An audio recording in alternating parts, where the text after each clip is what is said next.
Welcome one and all to Smoothwall's GDPR presentation. Hopefully you can all hear me well. Might get a little bit of feedback about that, maybe, who knows. I'll begin. So this presentation is going to set out how the Smoothwall UTM and SWG product range work towards achieving compliance with GDPR. If you're not aware, GDPR is a four-letter word, and it really needn't be. And the four-letter word is General Data Protection Regulation, just for those who really aren't sure. So what we're going to do is go over a few things about what it generally means, what Smoothwall is going to do to achieve compliance for you, and also to give you a little bit of guidance. So hopefully this shouldn't be the only guidance that you are receiving about GDPR, and you should of course seek professional advice on this sort of legal matter. However, as a software provider and vendor of security software, we have a view on things and obviously are here to offer guidance. So first, let's just go through a little bit of basic terminology.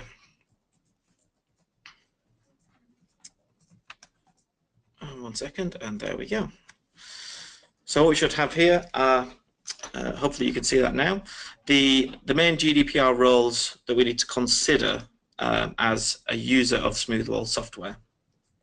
So we have a data controller. So that's somebody who, so that defines how and why personal data is processed, and the data processor, which acts on the data controller's behalf. So you, as a Smoothwall customer, have the functions of data controller and data processor.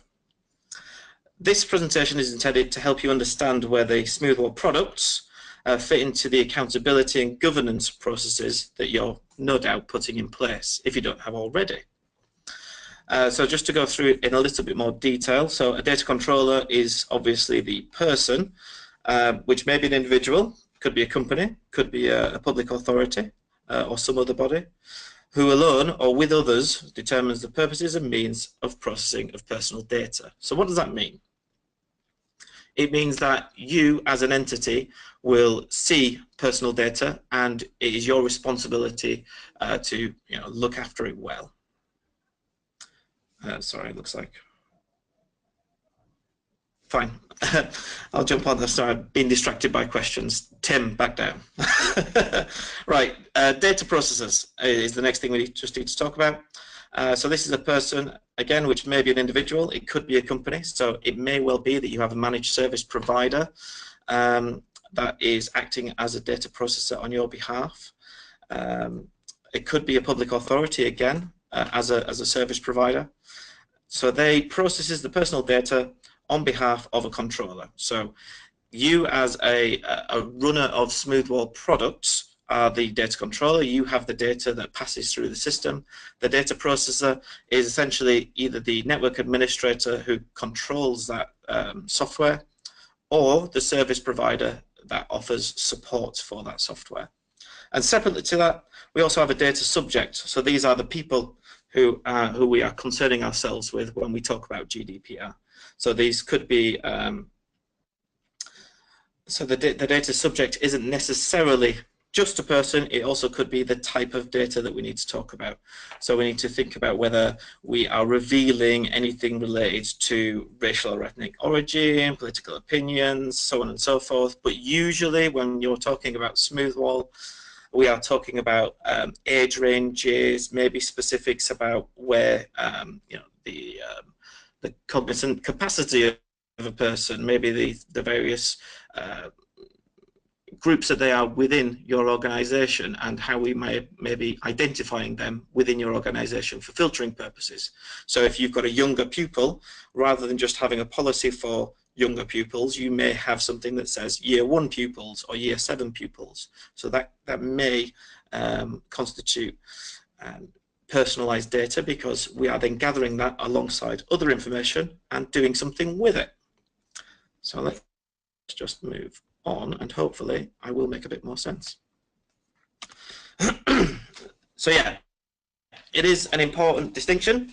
that if you are running the Smoothwall UTM or SWG products, so if you have a Smoothwall on site, whether it's a virtual Smoothwall, an appliance, or if you're using a service, so you might have Smoothwall as a service from your managed service provider, so you may be going through a central provision, then they are the customer in that case. They have both the data controller and data processor roles. If you're using our Visigo product, then that's slightly different in that Smoothwall is a joint data controller because we are saying how and why personal data is processed. And the customer is the data processor, so you are the ones that are looking at that data and doing things with it. So in theory, you may have a report out of Visigo, for example. That means that you have to then go and speak to an individual or act on that information. So in that case, you are still the data processor for that content, or that product, should I say. So there is a legal basis for processing. And what we need to do is just have a quick think about all of these.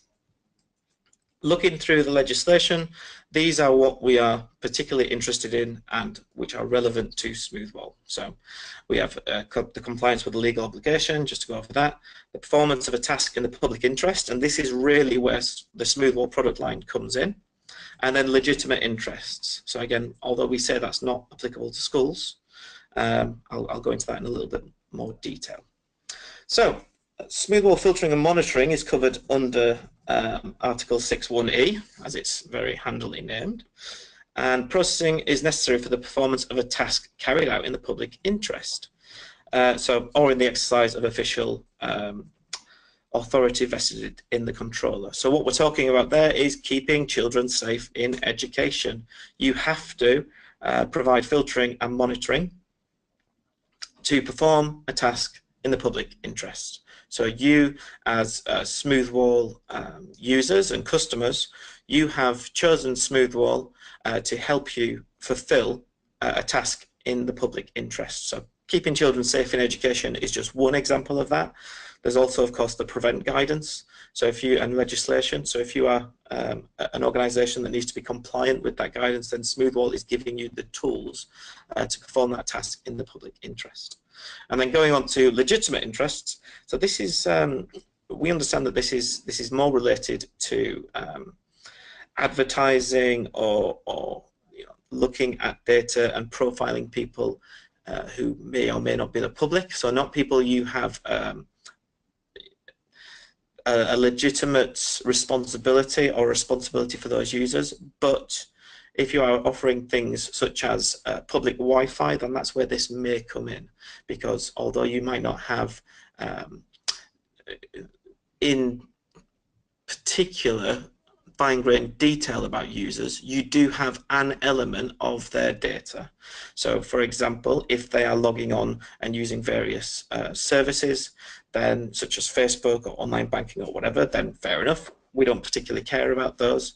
But it may be that you're blocking things, and when we're generating a block message, we need to be able to store some information about that. So we need to keep things such as their IP address, and potentially we may see URLs and things such as that. So we are keeping that data for legitimate interests because we need to report on what is being accessed within your networks. Is the long and the short of it. So if I just jump past, so all of these may not require consent. The reason why we say may is because there's a couple of nuances to do with younger people. So under the age of 13, then consent is more or less implicit because you are a guardian at that point of that person whilst they are in your care. For people who are older than that, then you've generally got acceptable usage policies which cover consent. You may also want to do captive portals or other things to warn users that you are looking at their requests and obviously recording their requests. So the privacy notice, which is what would cover your backside in this case, is the responsibility of the organization where you're using the Smoothwall on-premise products. And like I say, obviously that's usually covered in an acceptable usage policy or something similar. You may want to expand things such as the block page to give additional information. so that people are better informed should they be restricted from using certain bits of the internet. Then you may want to tell them that you've recorded certain data that you may or may not currently do. So for example, things like displaying IP addresses in its simplest form. If we are logging other things such as group information, if you're using the UTM or SWG on site, then you may be sending radius accounting messages. So we may have additional information that you want to display to those users that are prevented from accessing content on the internet. So, and then for Visigo, the privacy notice is the responsibility of Smoothwall. So what we will do with the data, and we look after all that. Yeah, so that's all very interesting. So let's move on. And click on, there we go. So individuals' rights and how they impact Smoothwall. So we do have quite a few things covered here. I'll try not to bore you too much because a lot of this is covered in the white paper that we've produced, but I just want to go through them. So the right to be informed. So a privacy statement is needed for your service. So what you need to do is make sure that your end users or people who are using Smoothwall products within your organization, that they are aware that their content and requests are being logged and monitored. So in its simplest form, harking back to the acceptable usage policy once again. Things that you may not currently be doing is letting your end users know how long you are keeping the data on your Smoothwall. So for the, again, on-premise products, we have the data store settings, which is where you will go and configure how long you want to keep logs. I am willing to bet that a very large percentage of the people on this webinar today are not telling their end users how long they are keeping data for. You may well be, but I'm willing to bet you aren't. So it might be worth just finding that data from your administrative interface and then putting that somewhere useful. So it might be, again, within the acceptable usage policy. It may be that on the block page you expand it to say that you know, this request has been blocked and we keep these logs for up to, and then you put in your retention period there. That's one way of possibly doing it. So the right of access. So we are adding features to the product to allow individuals to request access to their data. Now, obviously, within the Smoothwall UTM and SWG products, the reporting system gives you that. So we can export logs in its simplest form. You could also configure either a custom report or potentially allow access to a portal. So again, we have ways of letting people have access to their log data. So that's not too bad. Moving on. The right to rectification. So this is a funny one. We don't think this applies to Smoothwall products since we only track actual events. So what we're saying here is the right to rectification allows an end user to look at their data and say that something wasn't them, basically. That's the long and the short of it. Now, for me, there is an angle on this that if you have a pupil, for example, within a school, or even an employee within an organization, if they have shared their password and somebody else uses their machine, they could say that it wasn't them. However, that then falls under other issues related to password security and usual cybersecurity things. But people may want to come to you and say, I didn't try and access that pornographic site, I left my computer unlocked. So that may be grounds for rectification. Personally, I would say that that's more grounds for disciplinary, but just one thing to think about. And moving on, so the right to erasure. So we will be adding the facility to remove an individual's log data.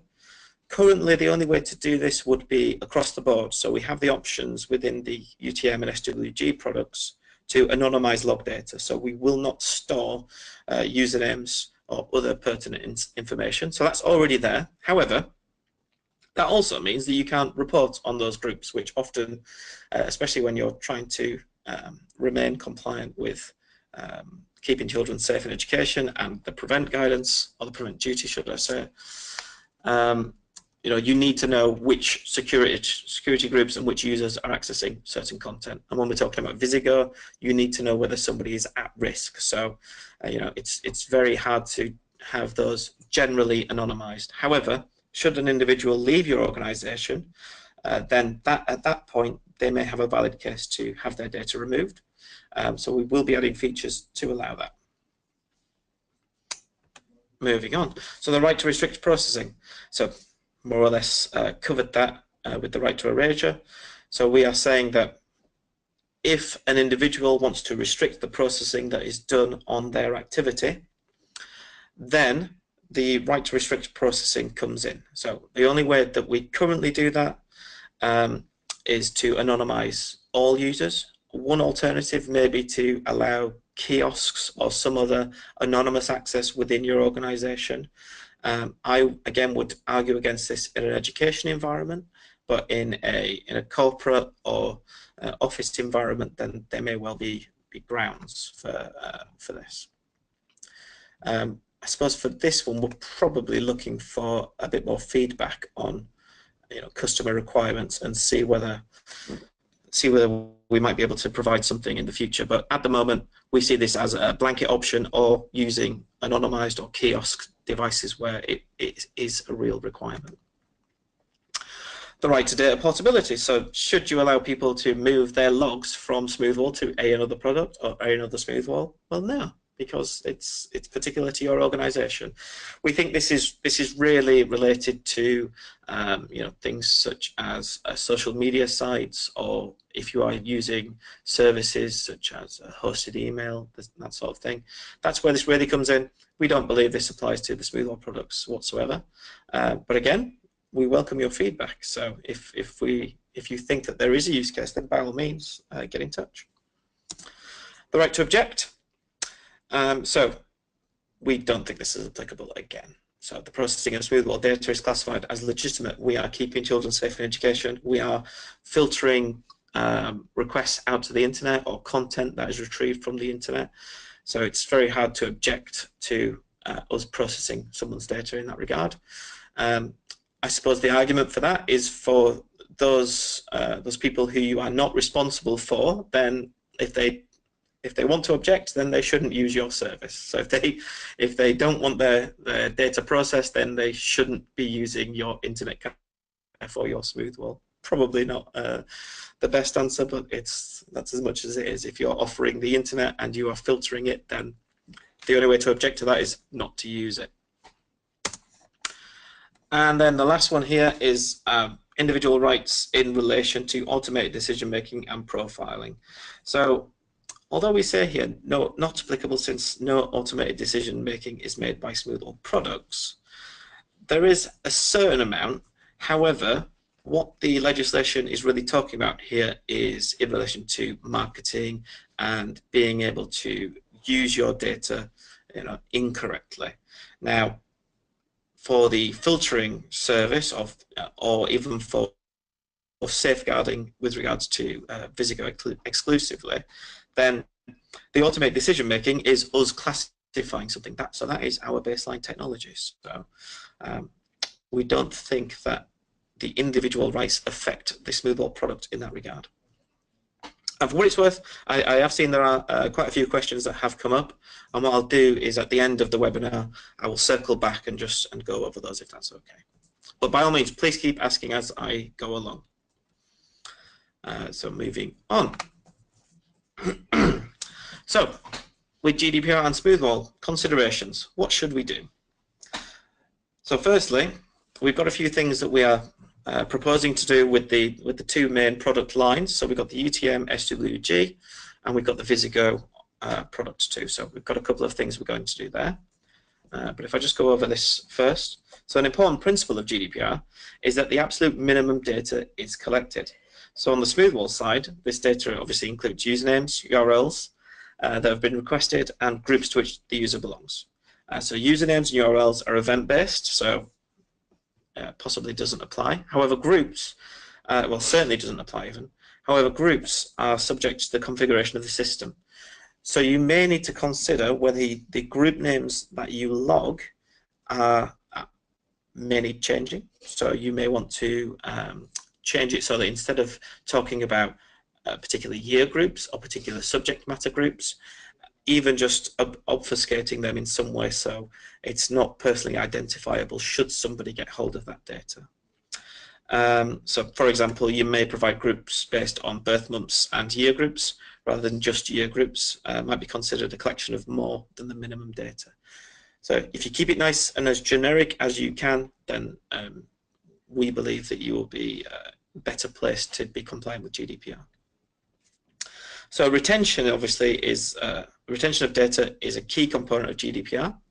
Retention periods can be configured within the Smoothwall products. And this period needs to be consistent with the privacy declaration. So if you are already publishing a privacy declaration, make sure your Smoothwall is configured for the same date. If you're telling people you're keeping data for 6 months, but your Smoothwall is set to keep it for 12, you ought to really change that. Well, that's pretty straightforward. And then access to user data must be controlled. So you must make sure that access to reports is via authorized users. You shouldn't be using standard passwords. You shouldn't be using shared passwords across multiple users for access to the reporting system.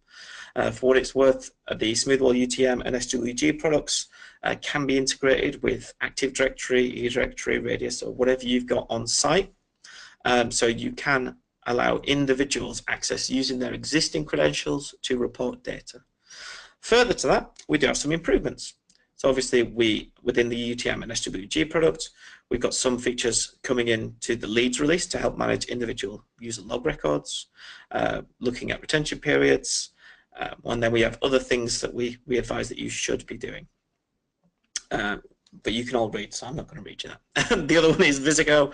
The nice thing about Visigo is that it is constantly updated. So unlike the UTM and SWG products, where as we release features or make changes to keep you compliant with current legislation, with Visigo we can update it often. So you will find that these changes that we are talking about will come in over the coming weeks and months. And obviously, if you have something that you feel would need to change, then get in touch with us and we can make those changes for any of our products really.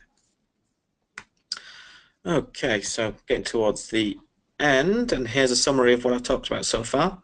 So we do have a date for all Smoothwall products to support GDPR. Now that's currently February the 14th. However, as we all know, with software release dates, that's what we're currently aiming for. And it may or may not change, but that's what we've got at the moment. For UTM, SWG, it's the responsibility of the customer to configure their Smoothwall in such a way to be compliant. So we can offer thoughts and considerations, and although we're saying not advice, there is a certain amount of advice because we are the experts, I guess. And then Visigo, it is a Smoothwall responsibility. So we have a privacy statement. We can make sure that we provide links to that, obviously, if you don't already know where that is. And we will be changing the internal processes for all customers. So the way that we handle customer data inside Smoothwall will change. So we have things to help make us more compliant. We believe we are already, but you know, we are making further changes to be more transparent to our customers. So yeah, you know, that is everything I wanted to talk about. I realized there have been a couple of questions as I go along. So let me just get back to a holding page, and if I just have a look through the questions. So 1 second, let's just expand it. Okay, so I've got a couple of questions here, and I will answer them and jump back through the presentation as required. So the first question from Noel is, with the safeguarding reports and Visigo reports, they potentially contain sensitive data sent via email. As this is an unencrypted channel, is that acceptable? Yeah, you're right. I think you are right. We do send a lot of these reports and this data via email. Now, obviously, when we are sending them, we are using TLS, so they are encrypted as they pass, but there's nothing stopping that data from being intercepted. I think that Smoothwall as an organization should probably consider this further. I think that things such as the safeguarding reports on Smoothwall and publishing those reports as links rather than as raw data would probably be a good step in that direction. So yeah, to answer the question, yes, I agree, and we will take that away as something to think about and improve on, to be fair. Other questions, moving on. Yes, sorry, Tony, you're absolutely right. The school is always the data controller. I was trying to keep it generic to other customers that may or may not be schools. And then, Tony, next question or comment was the managed solution where the provider is a public authority with the rights to the data from the data subject, such as the LA. There are shared roles of the data controller. Thank you very much. That's a very useful bit of information there, and something that hopefully makes sense. Yes, again, so the privacy notice for Visigo is also the responsibility of the organization. It is their responsibility to inform their data subjects. So there you go. So the privacy notice that Smoothwall provides as part of the Visigo offering, you should, as data controllers, be passing that on to your end users in some way, shape or form. So it's possibly not enough that you have access to it alone. You need to make sure that you are passing that on and that people are aware that their data is being looked at. And that's a fair comment about logs currently being kept until the UTM falls over. So you may want to look at, as I already mentioned, look at what you are telling your end users about data retention. And yes, please do change it as appropriate on the Smoothwall, that is. So a question from Andrew, are there plans to add linking to AD or Office 365 login details to gain access to the request to request the log data? Well, let's think. So for AD, certainly you could do that from for the UTM and SWG products, absolutely. So you could configure a portal, allow certain Active Directory groups to access that portal. Office 365 login details a little bit harder because we'd need to federate with that as a service. Now, the Visigo product does offer an element of integration.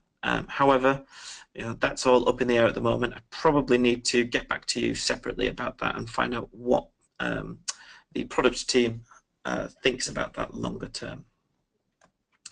So moving on, a couple more things. So Tim talking about data portability. So what about the reports? So how would you stop email reports from being forwarded on?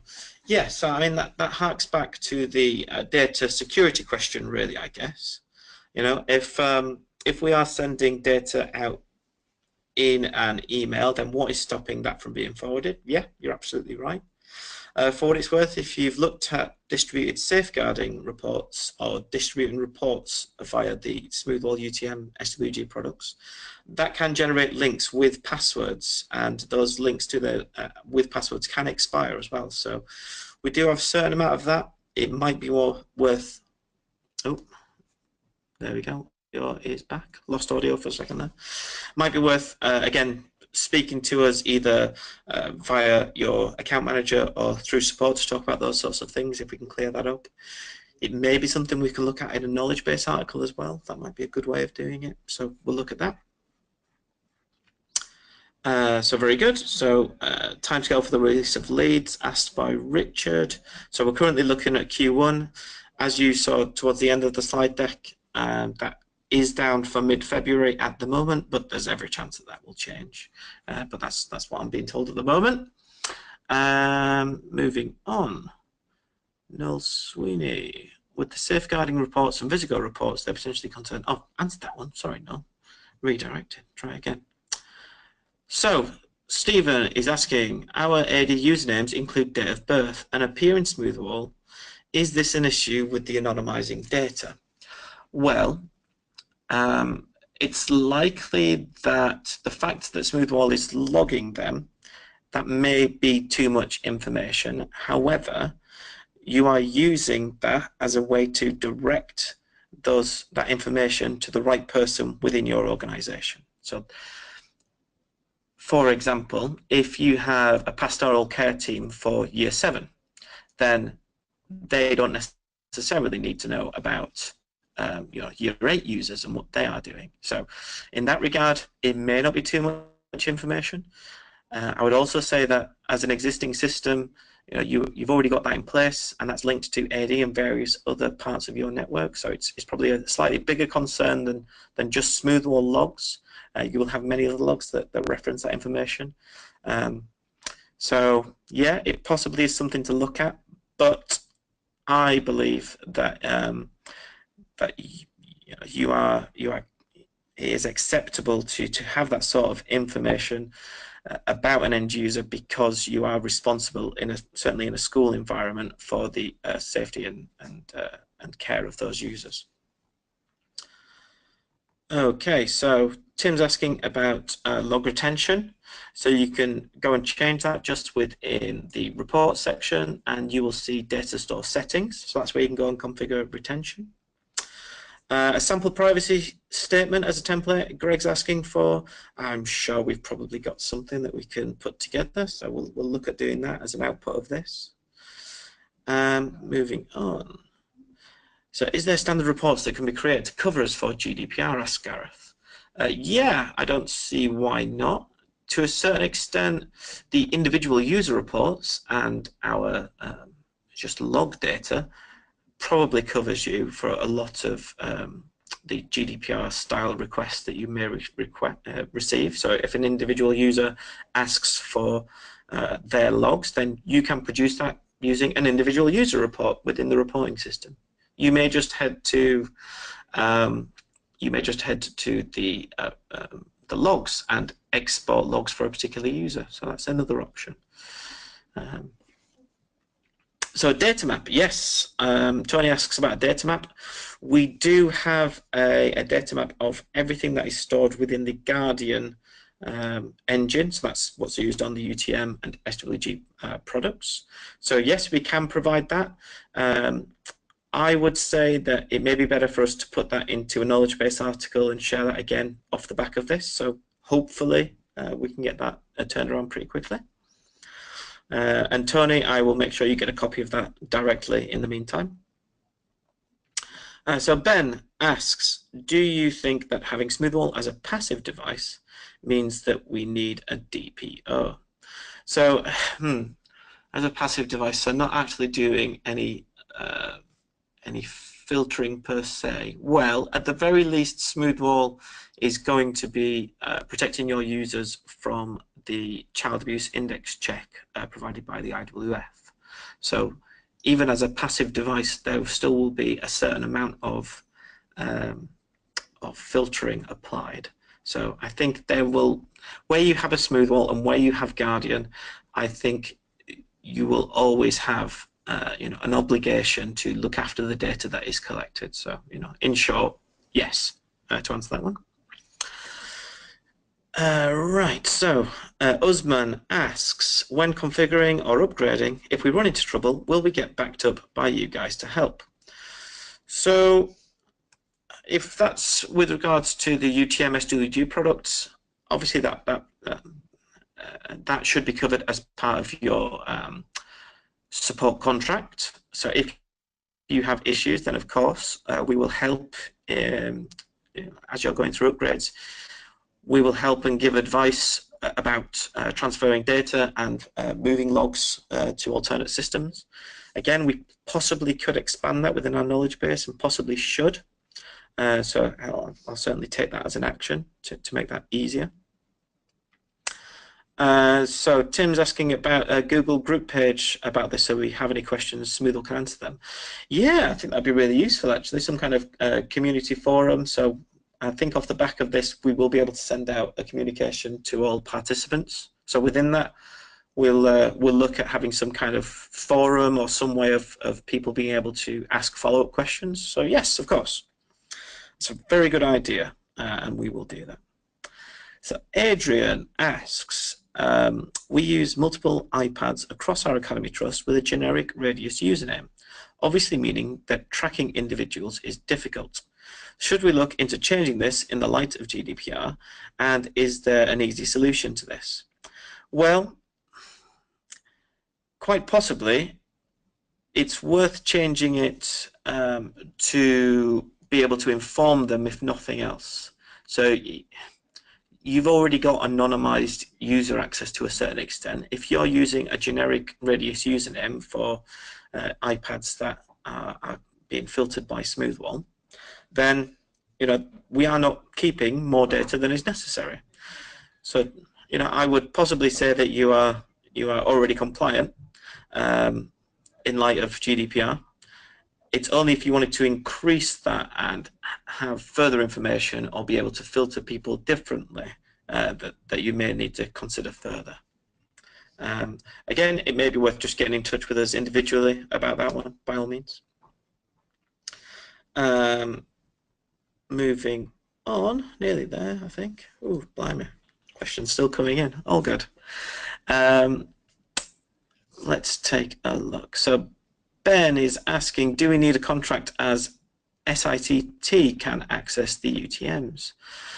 That's a good point. So if you are, if you purchased a Smoothwall through a local authority or through a managed service provider, then yeah, I guess if they can access your data, then you need to agree between yourselves and make sure that whoever has access to your systems and your data is going to be compliant too. So a little bit tricky, that one. Probably one to come back to, I think. Andy mentions that Group Call offer a GDPR IR product. And do we integrate it, or are we working with them? As far as I'm aware, we're not currently, although we have worked with Group Call with other, with other contracts or other providers. So yeah, I think we're more than willing to speak to other vendors of products and whatnot. So yeah, absolutely. I'll take that away as an action to take back to our products team and make sure that we do something about that. So Andrew is saying, linking to the data security question, we have been told that we need logins only within Smoothwall and not linked to AD users. I might have taken it out of context. Let me just have a little look around for the answer. Oh, we've been told that it cannot be linked to AD. I think, Andrew, we possibly need to speak separately because they sound like a specific implementation question. So if you don't mind, I'll circle back to that if you are still on the webinar and get in touch with you directly. Alex asks, where in the admin interface is log data retention set? Yes, so hopefully, I think I've already mentioned that, but if you just head to reports and then you should see data store settings, that's where you can set the retention period. There are two parts to that slider. There is a lower limit, so the minimum, and then there is an upper limit, which is how long we'll keep things. So that's where we'll find it. But in asking your question, it would seem that we have not made it obvious enough. So let's make sure we can get a knowledge base article about that, and obviously make that easier. Okay, so Toby mentions that a simple safeguarding report could just show the flags and include no usernames. For further details, DSLs would need to log in. That's a very good point. So yeah, going through that, I like that as a template report, and that's certainly something that we can look at. So we've still got quite a few questions to go through, but what we'll probably do is, off the back of this, because I don't want to ramble on and keep people for too long, is we will organise a forum where we can get further questions and obviously answer these sorts of things specifically to Smoothwall. So yeah, we'll get that over to you. If you have any pressing questions that or issues that have come out of this, then please, as per usual, get in touch with your account manager, and they in turn will get in touch with either myself or the marketing or product teams as appropriate, and we will hopefully clear all these questions up. So otherwise, I think I'll probably call it to a close at that point. There are still a few other questions, but like I say, we'll address these in a forum, or I'll contact users individually if that's okay. So if that suits, thank you very much for your time, everybody. Thanks for listening. I've been Craig Fearnsides. You've been fantastic. and hopefully I'll meet you on the forum in the coming days, weeks, and we'll go through any and all questions and hopefully clear this up should we do a further session. So thanks again for your time, and goodbye.